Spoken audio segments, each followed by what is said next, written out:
Hey, what's going on everybody? Today I'm going to be talking about the S Corp home office tax deduction, and I did make a video about the home office tax deduction earlier, but I only covered sole proprietors and LLCs.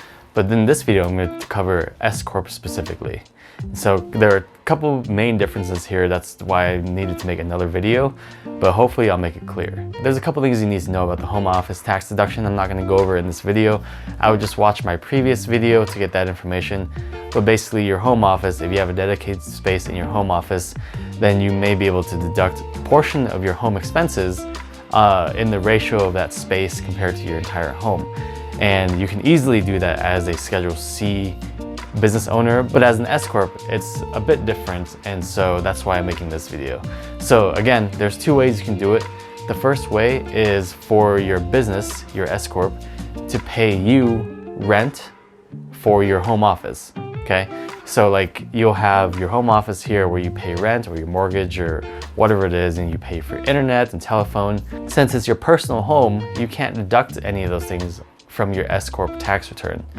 So one way you can do it is to have your S Corp pay you like a small rent each month in order to use this space as an office for your business.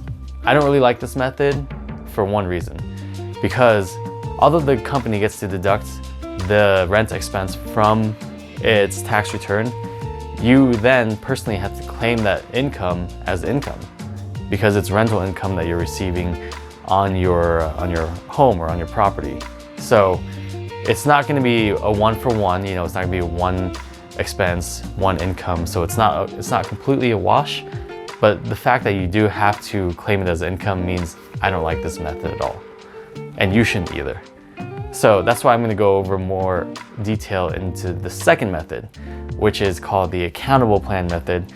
And as you can already tell, this is going to be really fun. So an accountable plan is a plan that employers have in place to reimburse their employees for any expenses that the employee incurs on behalf of the employer. So it's like an expense reimbursement plan. So basically for this to qualify, the expenses have to be business related.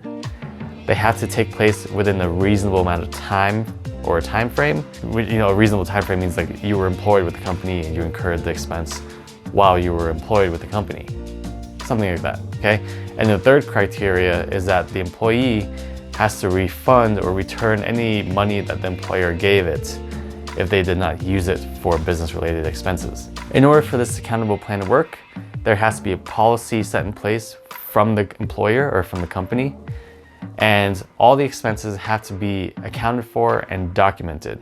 And lastly, the one important thing again is that there is a written policy in place that kind of provides the guidelines for these expense reimbursements. So I'll go over one example with you, like a simple example of this. So let's say you work for a company and you're a salesperson.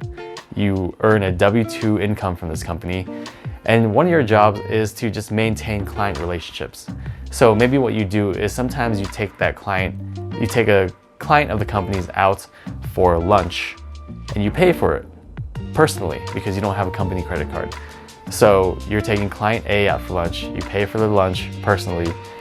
Well, you get paid a W-2, so it's not like you get to deduct that expense, right? So what you're gonna do is you're gonna keep the receipt from that lunch, you're gonna submit it to your company as an expense reimbursement because the company has an accountable plan in place. So you're gonna take that receipt, submit it with your expense report, you're gonna claim the amount of money that you paid for lunch, and then the company will essentially reimburse you for that money. And so then the company gets to write off the deduction and you don't have to claim it as income. So that's the basic example of how an accountable plan works. So how does it work for a home office? So for your home office, you have utilities that you pay for, a phone bill, internet, you have maybe rent that you pay for or mortgage, interest, you also have property taxes, all those things that you pay for personally, okay? So basically you're requesting your employer or your business that you want to be reimbursed for those expenses from the business. Now, obviously the business can't reimburse you for 100% of those expenses because your home office is essentially only a small portion of your home. So you're gonna ask for a reimbursement for a small portion of those expenses. And that portion is calculated based on square feet. So you'll take the square feet of your home office, compare it to the square feet of your entire home. There you come up with a ratio. Let's say it's 10%. Then you're gonna take all your utility bills, all your home bills, mortgage interest, depreciation, even utilities, phone, internet, multiply that by 10%, and you're gonna request that reimbursement amount from your business. And then if you do that process and your business reimburses you for that amount, then your business gets to claim it as a deduction, and you personally don't have to claim it as income. You have to follow all the steps for this to be legitimate and for it to pass an audit. So I'll recap again. Accountable plan, you need a written policy from your business that basically outlines what the guidelines are for claiming an expense reimbursement. This is something you can find online as a template, okay? You gotta have qualifying expenses, which are the 3 things that I went over with you. The expense has to be business related, it has to take place in a reasonable time frame, and if the company over reimburses you, then you have to return the money, okay? And then third, you just have to calculate your home office deduction using your square footage of your home office, whether it's an entire room or just a small area, or whatever it is. It has to be dedicated use for business. You take the square footage of your home office divided by the square footage of your entire home. You take that ratio, multiply it by your home expenses, and that's the reimbursement you're going to be asking from your company. So pretty simple on paper. Putting it into practice could be a little more challenging, and could be a little more challenging getting in the habit of keeping receipts and all that stuff, or gathering the monthly bills for those expenses. But it's worth the expense, and it's worth the time. There's also something that I didn't really go over into much, which is depreciation of your home. Depreciation is just on paper.